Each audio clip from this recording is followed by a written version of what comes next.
नमस्कारम everyone. जर तुम्हाला inner इंजिनिअरिंगबद्दल काही प्रश्न असतील किंवा डाऊट्स असतील तर तुम्ही ते कमेंट सेक्शनमध्ये ड्रॉप डाऊन करू शकता. Please subscribe to the channel. Thank you. आश्रममध्ये जेव्हा होतो तेव्हा 3 घटना होते जे की खूप माझ्या मनाला अजून you can say they are very close to my heart.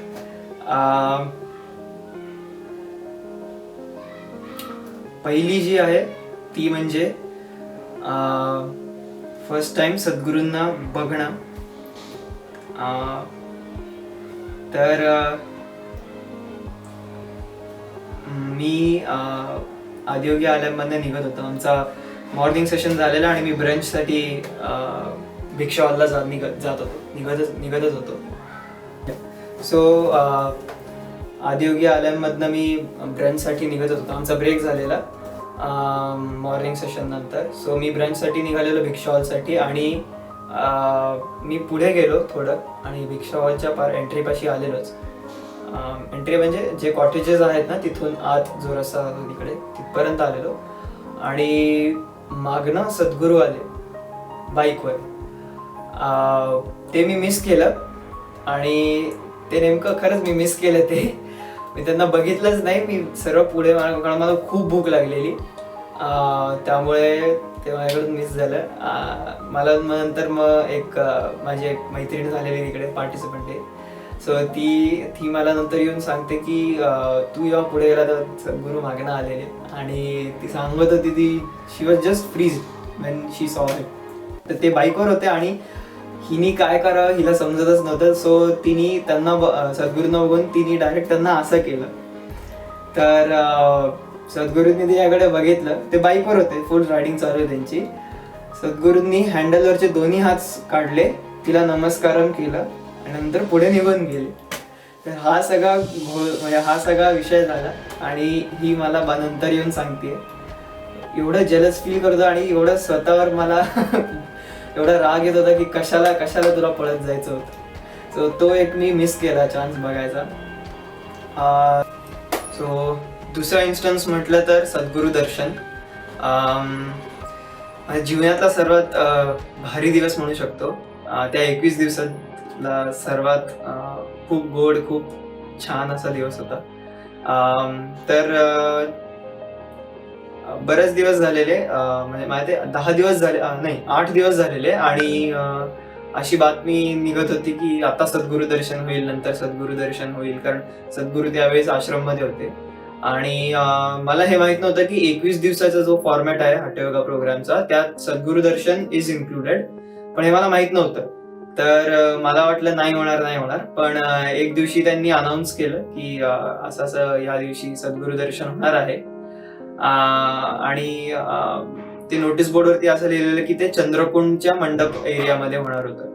तर we were not quiet sure की आम्हाला अलाव करतील की नाही, कारण चंद्रकुंडचा मंडपम एरिया तसा छोटा आहे आणि आम्ही किती 500 लोक आहोत. तर त्या दिवशी झालं असं की वेदर असं झालं, पाऊस पडणार होता म्हणून मग त्यांनी चंद्रकुंड मध्ये न ठेवता त्यांनी आदियोगी आलममध्ये सद्गुरू दर्शन शिफ्ट केलं. कारण चंद्रकुंडच्या मंडपम एरियाला शेल्टर नाहीये. तर आदियोगी आलमचा जो हॉल आहे तो बऱ्याच लोकांना ते कॅपॅसिटी आहे त्याची, बऱ्याच लोकांना हँडल करण्याची. सो ते त्या दिवशी त्यांनी अनाऊन्स केलं. तर आमचं जे इव्हनिंग सेशन जे असतं ते त्यांनी थोडं प्रीपोन केलं आणि 3:30 वाजता का 3 वाजताच आम्ही आमचे आफ्टरनून सेशन ते सुरू झालं. आम्ही आमचे प्रॅक्टिसेस केले आणि नंतर सद्गुरू येणार होते आणि त्यांच्यासोबत म्हणजे बाकीचे आश्रम मध्ये राहणारी लोक आणि व्हॉलंटियर्स ते पण येणार होते. तर मग आम्ही सगळे स्टेज वगैरेचं जे काही पण थोडं काम राहिलेलं त्याच्यात जरा व्हॉलंटिअरिंग केली आणि सद्गुरू चेअर वगैरे ते सगळ्यात आणण्यात, ते ॲम्बियन्स क्रिएट करण्यात थोडं त्यात व्हॉलंटिअरिंग केली आम्ही. त्यानंतर सद्गुरू दर्शन झालं. हे पहिल्यांदा होतं मी सद्गुरूंना असं लाईव्ह बघत होतो त्यांना आणि त्यांचं प्रेझेन्सच एक वेगळं आहे. अख्ख्या तास 1.5 तास आम्ही नुसते बसून होतो आणि हसत होतो. त्यांच्या प्रेझेन्स मध्ये बसणं एक वेगळाच एक्सपिरियन्स आहे. आणि माझे क्वेश्चन आन्सर सेशन पण बरेच झाले. त्यात सद्गुरूंनी कावेरी कॉलिंग ह्या प्रोजेक्ट बद्दल त्यांचे काय काय अपडेट्स आहेत ते त्यांनी सांगितले.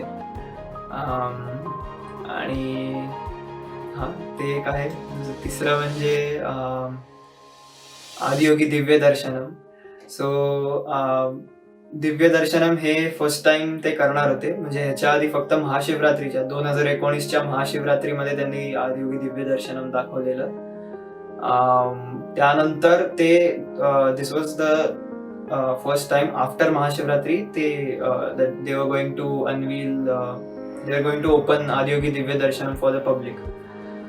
So फर्स्ट सॅटर्डे संडे त्यांनी ठेवलेलं ते. सो सॅटर्डे मध्ये लेडीजची बॅच गेली आणि त्यानंतर संडेच्या दिवशी असं झालं की संडेचा दिवस पौर्णिमा पण होता.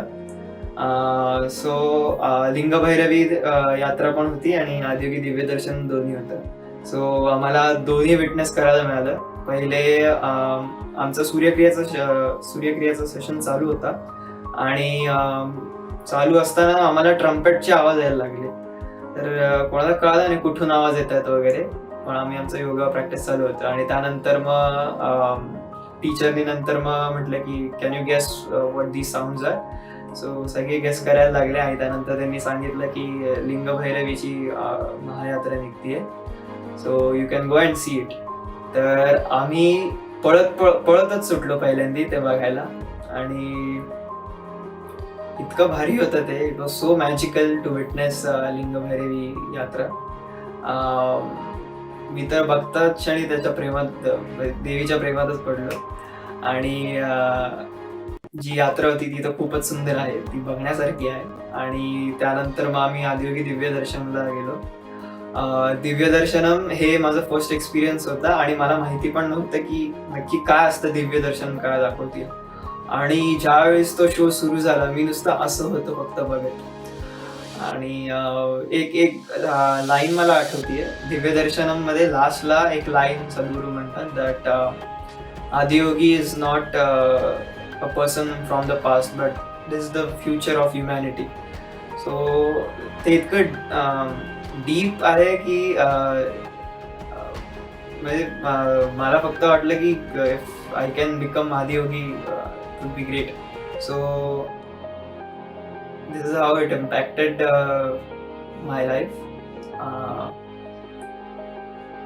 आदियोगी दिव्य दर्शनम तर सगळ्यांनी एक्सपिरियन्स करायलाच पाहिजे. तुम्ही युट्यूब वरती पण बघू शकता, बट त्याचा मेन एक्सपिरियन्स तुम्ही जेव्हा लाईव्ह जाता तिकडे तुमच्या समोर तो लाईट अँड साऊंड शो होतो तेव्हा तुम्हाला त्याचा खरा इफेक्ट कळतो, खरा त्याचा एक्सपिरियन्स येतो. So it's one of its kind and या these are the 3 experiences that I had during 2020 Hatha Yoga. Bhairavi मोहिनी देवता त्रिभुवनी आनंद